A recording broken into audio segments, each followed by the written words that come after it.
On est arrivé hier à Paris, où de nombreuses parties de pétanque, badminton et autres jeux ont égayé la journée, le temps libre. Donc oui, ils ont cette insouciance et à la fois cette envie d'y être. On est parti, comme je vous l'ai dit, mardi. C'était notre 52e planning hebdomadaire avec une longue saison.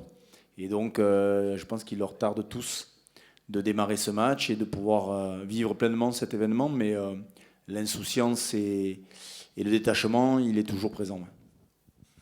Ben, ça part déjà d'une saison plutôt intéressante de la saison passée où on avait fini 3e du championnat. Alors certes, on s'était pris les pieds dans le tapis à domicile contre Castres. On n'a pas été les seuls par la suite puisqu'on avait lancé le champion. Donc oui, c'est la conséquence de pas mal de faits de matchs, de jeux qui nous ont permis de gagner en confiance, comme souvent dans les aventures sportives collectives. Et le geste de Max est un geste fort. Mais surtout la capacité à rebondir après plutôt un bon début de saison. Et puis encore une fois, un match un peu particulier contre nos voisins castrés nous avait mis un peu de nouveau en difficulté. Et à partir de là, malgré quelques matchs où ça a été âpre et difficile, malgré ça, on se retrouve avec seulement 3 défaites en championnat tout au long de la saison. Et c'est, comme vous l'a dit Max, assez incroyable pour être vrai. Donc il y a eu pas mal d'événements. La Coupe d'Europe nous a boosté en termes de jeu. Très certainement aussi parce qu'on vous laisse beaucoup jouer. Les équipes ont envie de jouer. L'arbitrage est enclin à ce que ce rugby soit ouvert. Et j'espère qu'on retrouvera ça demain soir. Mais c'est vrai que la campagne européenne nous a vraiment permis de gonfler notre capital confiance. Et après, surtout, l'audace, le travail et la capacité qu'ils ont eu à revenir dans des matchs un peu particuliers nous a construit tout au long de notre saison.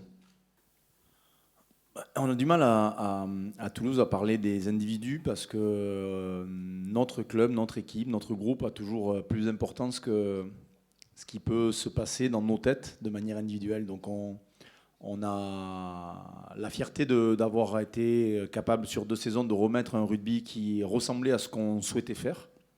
Maintenant, ce rugby-là, il faut qu'il gagne pour qu'il soit validé par des titres et par un titre. Et sur le plan personnel, je me suis toujours inscrit dans la lignée des éducateurs, des entraîneurs que j'ai pu avoir au club et dans l'idée que je me faisais de ce club, en termes de jeu, en termes de relations humaines. Et la volonté de travailler avec un staff de 6 personnes, c'est peut-être aussi un petit peu particulier, mais c'était aussi pour qu'on soit sur un pied d'égalité et qu'on puisse bosser de manière évidente sur notre club, notre vision du jeu et ce qui, je l'espère, vous permet aujourd'hui de nous qualifier. Après, bien ou pas bien, ça c'est le résultat qui nous le dira demain soir, mais dans tous les cas, on a réussi notre saison. Clairement, on a réussi sa saison.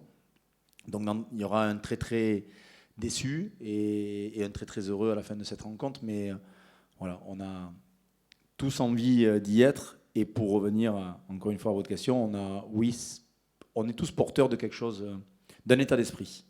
Je ne sais pas comment on peut le traduire mieux que ça. Je crois qu'on est tous porteurs du moment où tu portes le maillot depuis l'âge de 6 ans, comme Max qui a passé beaucoup, même s'il a été formé à Blagnac, comme moi d'ailleurs, mais même s'il il est arrivé très tôt au stade, on est tous garants d'une forme d'état d'esprit qui nous semble être nécessaire pour jouer et continuer dans ce club.